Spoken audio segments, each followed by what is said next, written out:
Hello बच्चों, आज की हमारी worksheet dated 4th of November 2020 की है। Worksheet number 51 science subject class 10th के लिए। तो सबसे पहले हम कोविड अप्रोप्रिएट बिहेवियर की बात करेंगे। Maintain a distance of 2 metres and 6 feets और 6 फीट्स। यूज मास्क जब भी आप घर से बाहर जाते हैं। यूज हैंड सैनिटाइजर जब भी आपको ज़रूरत है। ठीक है, now we will start our worksheet. हमारी जो वर्कशीट है ये हेरिडिटी एंड इवोल्यूशन चैप्टर से ली गई है।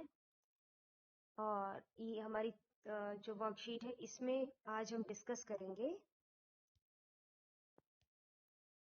Mendel's experiment, law of dominance and law of segregation.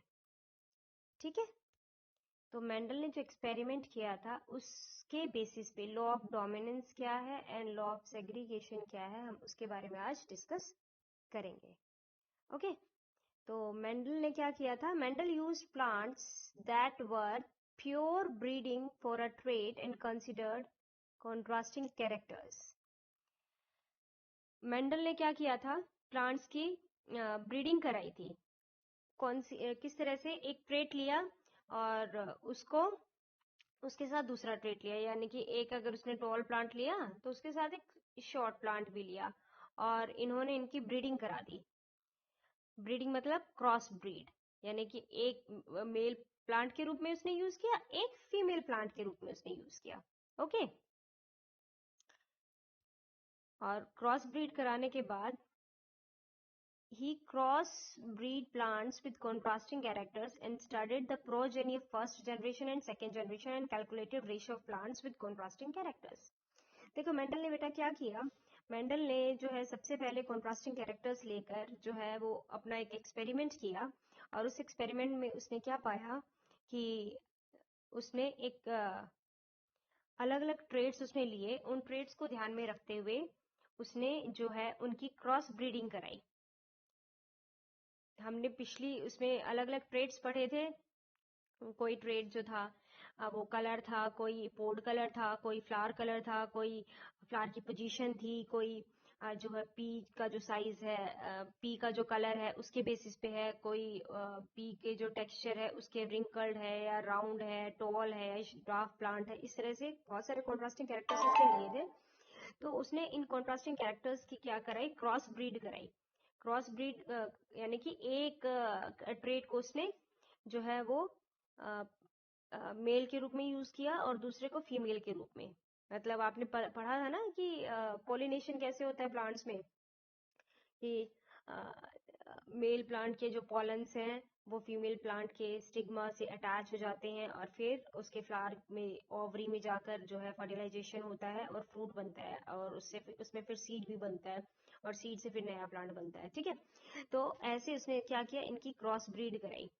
Cross breed कराने के बाद जो फर्स्ट जनरेशन आई, यानी कि इनसे जो प्लांट्स बने, उन्होंने उन प्लांट्स के जो ट्रेड्स है कि उन प्लांट्स के ट्रेड्स को उसने स्टडी किया और स्टडी करने के बाद उसने ऑब्जर्वेशन वो लेकर आया।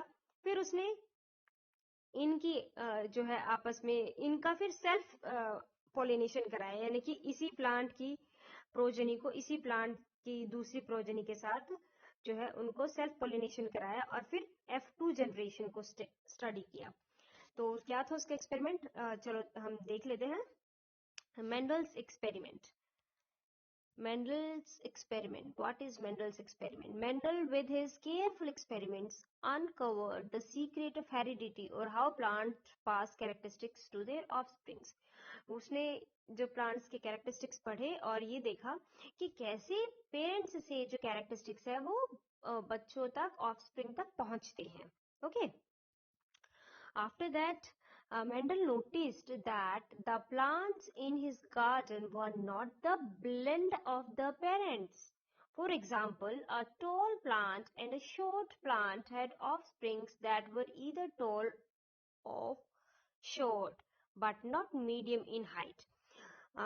जो है उसने क्या पाया कि जो प्लांट्स है, जब उसने क्रॉस पॉलिनेशन कराया तो उसने ये देखा कि वो ब्लेंड नहीं है पेरेंट्स के, ब्लेंड मतलब मिक्सचर नहीं है कि अगर एक टॉल प्लांट है और दूसरा डार्क प्लांट है तो मीडियम साइज का उसको कोई प्लांट नहीं मिला। जितने भी प्लांट मिले या तो वो टॉल प्लांट्स थे या वो शॉर्ट प्लांट थे। जो भी ऑफस्प्रिंग उन प्लांट्स से हुए वो या तो बड़े थे या छोटे थे, कोई भी मीडियम साइज का नहीं था। एक तो मेन कैरेक्टरिस्टिक उसको ये समझ में आया। तो ये जो ऑब्जर्वेशन है, this observation lead Mendel to research further. इसकी वजह से मैंडल ने और फर्दर रिसर्च करना शुरू किया कि भाई मीडियम साइज का प्लांट क्यों नहीं आया। तो उसने डिसाइड किया कि वो क्या करता है, अपना एक्सपेरिमेंट पी प्लांट के साथ करेगा to find how characteristics are inherited, कि कैसे कैरेक्टरिस्टिक एक प्रोजेनी से दूसरी प्रोजेनी में जाते हैं। ये हम जान ही चुके हैं उसने पी प्लांट को क्यों चूज किया था, क्योंकि उसके बहुत सारे कैरेक्टर्स थे, वो हम पिछले वर्कशीट में डिस्कस कर चुके हैं। Mendel experimented with almost 30,000 P plants. देखो उसने 30,000 पी प्लांट्स जो है उनके साथ एक्सपेरिमेंट किया और कई सालों तक वो उस एक्सपेरिमेंट को करते रहे थे। ठीक है, और तभी तो भाई फादर ऑफ हेरिडिटी कहलाते हैं, जब उन्होंने इतना रिसर्च वर्क किया तभी तो। बेस्ड ऑन हिज एक्सपेरिमेंट, उसके एक्सपेरिमेंट के बेसिस पे ही formulated some laws which are very important in studying about heredity and inheritance. उसने कुछ लॉज जो है वो बनाए जो उसके जो उसका एक्सपेरिमेंट था उसके बेसिस पे थे। तो उससे पहले मैं एक बार आपको उसकी जो है उसने कैसे क्रॉस ब्रीडिंग कराई थी, एक बार मैं आपके साथ वो चीज डिस्कस करना चाहूंगी। ठीक है, तो हम देखते हैं। देखो बेटा क्या किया उसने, सबसे पहले उसने एक टॉल प्लांट लिया। टॉल प्लांट के जो जीनोटाइप माने गए, जो उसके ट्रेट्स माने गए, जो हेरिडिटिकल कैरेक्टरिस्टिक्स ट्रांसफर होते हैं वो माने गए, वो कैपिटल माने गए। यानी कि टॉल प्लांट को उसने डोमिनेंट माना और शॉर्ट प्लांट को उसने रिसेसिव माना और उनको स्मॉल टी से उसने रिप्रेजेंट किया और इनके आपस में क्या करा दी, क्रॉस पॉलिनेशन करा दिया। अब जब इनकी जनरेशन बनेगी तो या तो ये वाला ट्रेट और ये वाला ट्रेट मिलेगा, या इस ट्रेट के साथ ये ट्रेट मिलेगा, इस ट्रेट के साथ ही ये वाला टी भी आ सकता है। एक पापा का है तो एक मम्मी से आएगा, तो उसको क्या मिलेगा, उसको मिला capital T small T, capital T small T, capital T small T, capital T small T. ये उसकी कौन सी जनरेशन है, ये उसकी F1 जनरेशन है। ये F1 जनरेशन जो है उसमें उसको सारे जो प्लांट्स मिले वो कैसे प्लांट्स हैं ये सारे, देखो बेटा ये सारे प्लांट्स उसको टॉल प्लांट्स के रूप में मिले। तो उसने क्या देखा कि हर एक में कैपिटल टी आ रहा है, इसका मतलब ये एक डोमिनेंट कैरेक्टर है और ये इस स्मॉल टी को सप्रेस कर रहा है और इसकी प्रेजेंस का कोई इम्पैक्ट नहीं हो रहा है उस पौधे पर। तो F1 जनरेशन में सारे टॉल प्लांट मिले। ठीक है, लेकिन जब उसको सेकेंड जनरेशन यानी कि F2 जनरेशन में क्रॉस पॉलिनेशन उसने सेल्फ पॉलिनेशन कराया, यानी कि इस टी को इस कैपिटल टी स्मॉल टी का सेल्फ पोलिनेशन कराया, इसी का मेल और इसी का फीमेल पार्ट यूज किया और जब इन्होंने पोलिनेशन कराया तो क्या मिला, देखिए आप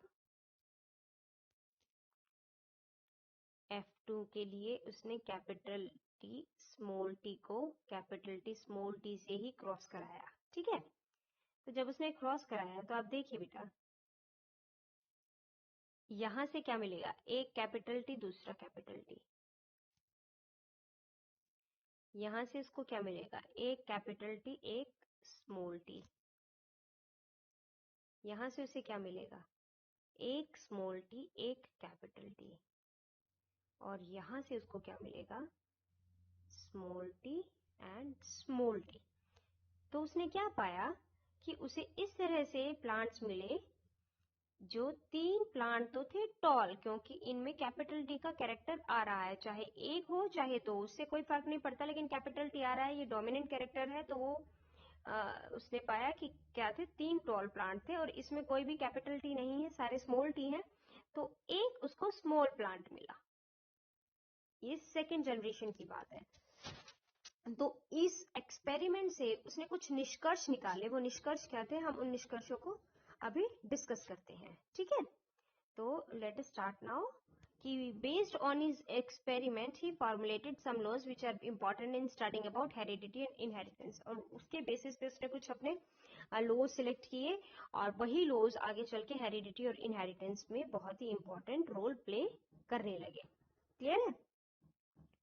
okay, now if we take example of plants, वो जो लॉज आए हैं वो आपको इधर दे रखे हैं, हम इनको भी डिस्कस करेंगे, लेकिन एक बार इसको रीड कर लेते हैं।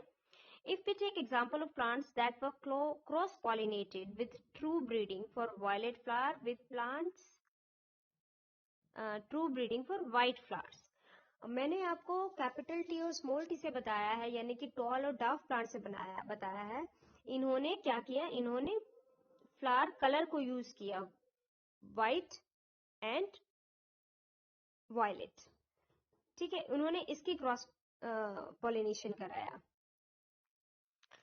तो उसके लिए capital P for purple and small P for white flower.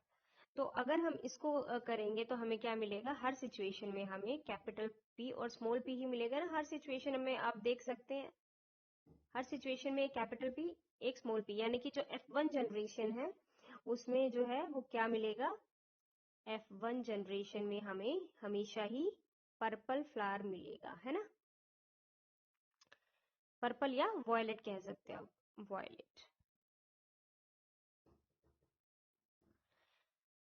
True breeding for violet flowers with plants, true breeding for white flowers, the resulting hybrid in F1 generation। अब F1 जनरेशन में क्या हुआ, F1 जनरेशन में all had violet flowers, तो सारे क्या थे, क्योंकि एक कैपिटल पी और एक स्मॉल पी था, तो F1 जनरेशन में सारे क्या थे, all violet flowers। अब आफ्टर सेल्फ पॉलिनेशन, अब F2 जनरेशन में क्या किया उसने, F2 जनरेशन में उन्होंने इनका सेल्फ पॉलिनेशन कराया, यानी कि कैपिटल पी को स्मॉल पी से पॉलिनेशन कराया। और जैसे मैंने आपको कैपिटल टी स्मॉल टी के साथ बताया था, बिल्कुल सेम केस यहाँ पे होगा बेटा। Capital P small P,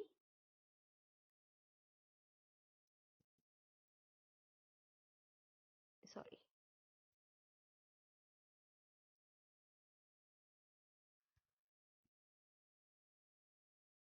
small P capital P and small P. तो आप लोग देखिए बेटा, इसमें क्या मिल रहा है, इसमें आपको यहाँ पर 3 कैपिटल पी मिल रहे हैं, यानी कि F2 जनरेशन में 3 फ्लावर जो होंगे वो पर्पल होंगे या वॉयलेट होंगे। आप वॉयलेट ही लिख लीजिए, यहाँ पे वॉयलेट दे रखा है, तो 3 फ्लावर आपके वॉयलेट होंगे और एक फ्लावर आपका व्हाइट होगा। कैसा होगा, व्हाइट। क्लियर है बेटा? तो यही इन्होंने बता रखा है इसमें कि जब उसने क्रॉस पोलिनेशन कराया तो F1 जनरेशन में सारे वॉयलेट फ्लावर थे and after self pollination F2 generation में 3/4 ऑफ प्लांट्स, यानी कि 3/4 of plants had violet flowers and 1/4 had white flowers. मतलब अगर 4 पौधे हैं तो उनमें से 3 पौधे पर्पल वॉयलेट होंगे और 4 हैं तो उनमें से एक पौधा व्हाइट होगा। ठीक है, सो अप्रोक्सीमेटली द रेशियो वाज 3:1 जो हमने निकाला था, ये इसका एक्सपेरिमेंट था। अब इस एक्सपेरिमेंट के बेसिस पे उन्होंने कुछ लॉ बनाए हैं, वो लॉ क्या है, हम उन लॉज को डिस्कस कर लेते हैं। ठीक है, तो सबसे पहले आता है हमारे पास law of dominance. Law of dominance क्या कहता है, Mendel's law of dominance states that in a heterozygote, heterozygote का मतलब क्या होता है, heterozygote means when the two chromosomes in homologous pair are different, that is one is dominant and other is recessive। heterozygote का मतलब होता है बेटा, जो हमने 2 ट्रेट लिए हैं, हमने एक कैपिटल टी और एक स्मॉल टी लिया है। मतलब अगर हम टॉल प्लांट की बात करें तो इसमें एक डोमिनेंट कैरेक्टर मौजूद है, एक रिसेसिव कैरेक्टर मौजूद है, और अगर हम फ्लावर के कलर की बात करें तो इसमें एक डोमिनेंट कैरेक्टर पर्पल का है और एक स्मॉल पी जो है ये व्हाइट फ्लावर के लिए है। तो ये हेट्रोजाइगोट कंडीशन होती है जिसमें ये दोनों जो एलील्स हैं ये सेम ना होके अलग अलग होते हैं। ठीक है, सेम या तो ये या फिर ये सेम वाली सिचुएशन है। लेकिन ये वाली जो सिचुएशन है ये हमारी हेट्रोजाइगोट वाली सिचुएशन है। ठीक है, तो क्या कहते हैं वो कि one trait or character will conceal the presence of another trait for the same characteristic। हमने टॉल प्लांट और डार्क प्लांट में भी देखा और हमने पर्पल और वायलेट और व्हाइट फ्लावर में भी देखा कि एक कैरेक्टर एक ट्रेट दूसरे ट्रेट को सप्रेस कर देता है हेट्रोजाइगोट सिचुएशन में। एक ट्रेट दूसरे ट्रेट को सप्रेस कर देता है हेट्रोजाइगोट सिचुएशन में। हेट्रोजाइगोट सिचुएशन में ये है हमारी हेट्रोजाइगोट सिचुएशन। इसमें एक ट्रेट है हमारा ये वाला ट्रेट, इसने इसकी प्रेजेंस को खत्म कर दिया, बिल्कुल खत्म कर दिया, इसका होना ना होना बराबर है। ऐसे ही ये वाला ट्रेट, इस ट्रेट ने इसकी प्रेजेंस को नलिफाई कर दिया है, इसका होना ना होना कोई मतलब नहीं रखता है इसका। ठीक है, तो इसका मतलब क्या है? Rather than both alleles contributing to a phenotype, the dominant allele will be expressed exclusively। देखो बेटा, phenotype यानी कि उसकी ये जो एलील्स की फॉर्मेशन है इनमें तो इसका रोल है, लेकिन एक्सप्रेस कौन सा ट्रेट हो रहा है? जो डोमिनेंट एलील की वजह से है। एक्सप्रेस कौन सा ट्रेट हो रहा है? देखो, इसकी प्रेजेंस होना जरूरी है क्योंकि दो एलील होना जरूरी है तभी हमारा प्लांट बनेगा, लेकिन इसकी प्रेजेंस डोमिनेंस शो कर रही है और वो अकेली ही उस कैरेक्टर को शो करने के लिए काफी है। यहाँ पर दो पी भी आ जाएंगे तो भी एक की वजह से वो कैरेक्टर अपने आप ही शो हो रहा है। ठीक है, तो वो यही कह रहे हैं कि रादर देन बोथ एलील्स तो कंट्रीब्यूट कर रहे हैं फिनोटाइप में, लेकिन डोमिनेंट एलील जो है वही अपने आप को एक्सप्रेस कर रहा है एक्सक्लूसिवली। ठीक है बेटा, ओके। नेक्स्ट हम देखते हैं द रिसेसिव एलील। जो रिसेसिव एलील है यानी कि स्मॉल टी वाला और स्मॉल पी वाला, the recessive allele will remain silent, इसकी प्रेजेंस साइलेंट रहती है, but will be transmitted to offspring. लेकिन इसकी जो प्रेजेंस है वो कहाँ जा रही है? ऑफस्प्रिंग में जा रही है, बच्चों में जा रही है। और जब इनका आपस में क्रॉस पॉलिनेशन कराया तो हमने पाया कि इनकी जो प्रजनन हो रही है उसमें हमारे पास एक जनरेशन ऐसी आ रही है जो इन ट्रेड्स को भी एक्सप्रेस कर रही है, क्योंकि उसमें दोनों एलील ये वाले हैं, रिसेसिव वाले हैं। क्लियर है बेटा? तो इनकी प्रेजेंस पहली जनरेशन में काम नहीं आ रही है बल्कि सेकेंड जनरेशन में काम आ रही है। ओके बेटा, the recessive allele will remain silent but will be transmitted to offspring by same manner in which the dominant allele is transmitted। और वैसे ही ट्रांसमिट हो रही है जैसे हमारा डोमिनेंट एलील ट्रांसमिट हो रहा है। Their recessive trait will only be expressed by the offspring that have two copies of these alleles। इनका जो रिसेसिव जो ट्रेट है वो भी कब एक्सप्रेस कर रहा है अपने आप को? जब वो ऑफ स्प्रिंग में आ रहा है अपनी दोनों कॉपीज के साथ। अपनी दोनों कॉपीज के साथ जब वो बच्चे में आ रहा है तब वो अपने आप को एक्सप्रेस कर रहा है। ठीक है, These offsprings will breed true when self crossed। और ये जो offspring आए ये कहाँ से आए? जब हमने इनका सेल्फ पॉलिनेशन कराया था तब हमें जो जनरेशन है उसमें ये वाला ट्रेट भी मिला था जो अपने आप को एक्सप्रेस कर पा रहा था।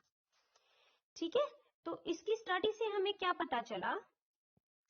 डोमिनेंट ट्रेट की ट्रेट्स दो तरह के होते हैं, एक डोमिनेंट ट्रेट और एक रिसेसिव ट्रेट, रिसेसिव एलील हम कह सकते हैं। तो ये डोमिनेंट ट्रेट क्या होता है? The trait which express itself during the F1 generation, जो अपने आप को एक्सप्रेस कर रहा है F1 जनरेशन में। जैसे अगर राउंड सीड और रिंकल सीड की हम बात करें तो उसमें राउंड सीड जो है वो डोमिनेंट ट्रेट है, और अगर फ्लावर के कलर की बात करें तो वॉयलेट कलर्ड फ्लावर जो है ये हमारे डोमिनेंट ट्रेट है। ठीक है बेटा। अगर हम रिसेसिव ट्रेट की बात करते हैं तो रिसेसिव ट्रेट क्या होते हैं? The trait which is masked by the presence of dominant allele. ये वो ट्रेट होते हैं जिनको एक तरह से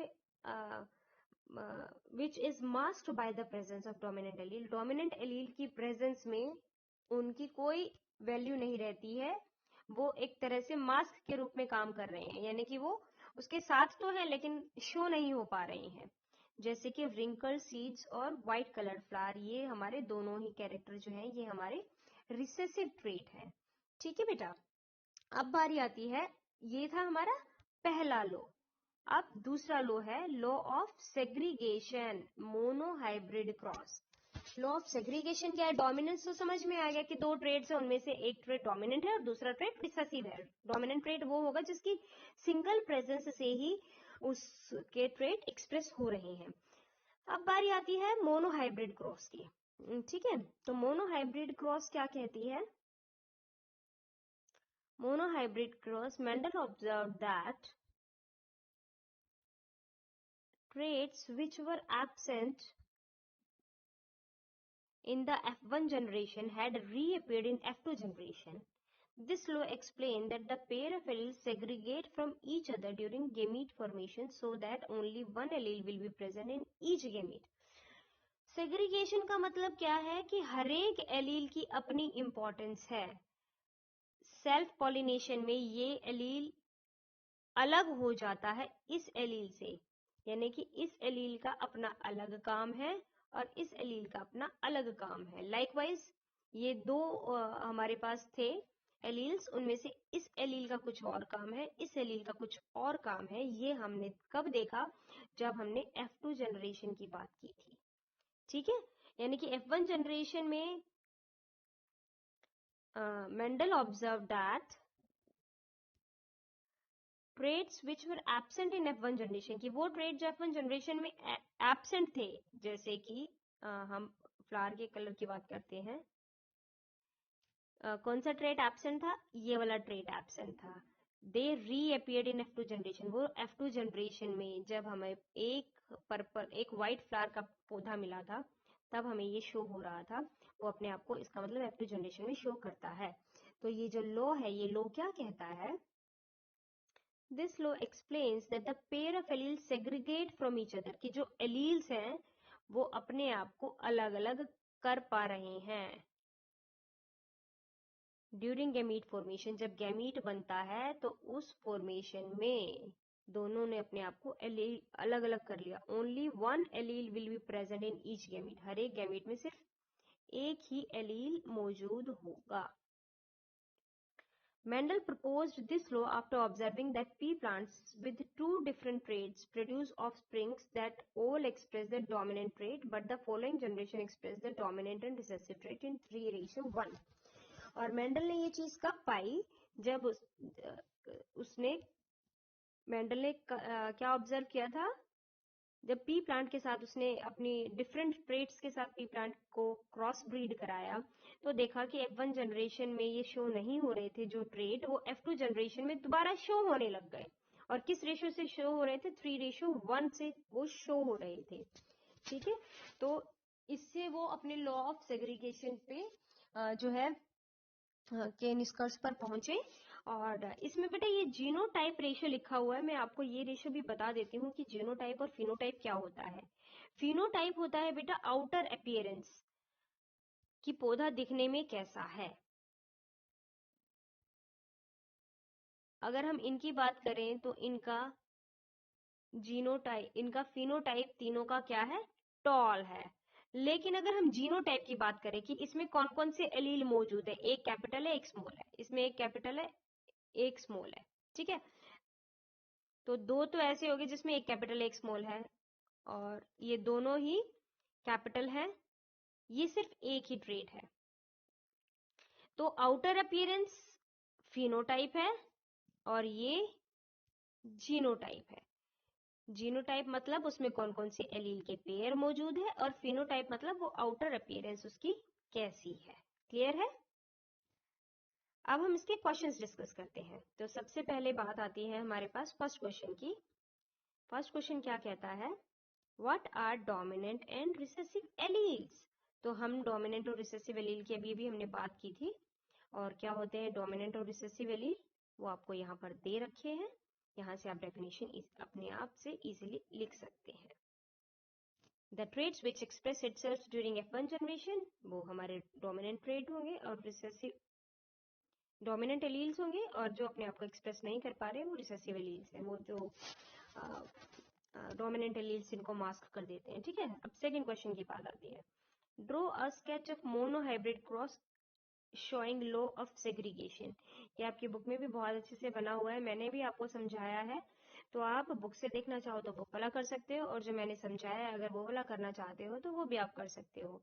जैसे capital T small capital T, पहले कैपिटल टी को इससे करके दिखा देना, और फिर अलग अलग करना, ये अलग, वो आप बुक में देखोगे तो आपको बहुत अच्छे से समझ में आएगा। ठीक है बेटा।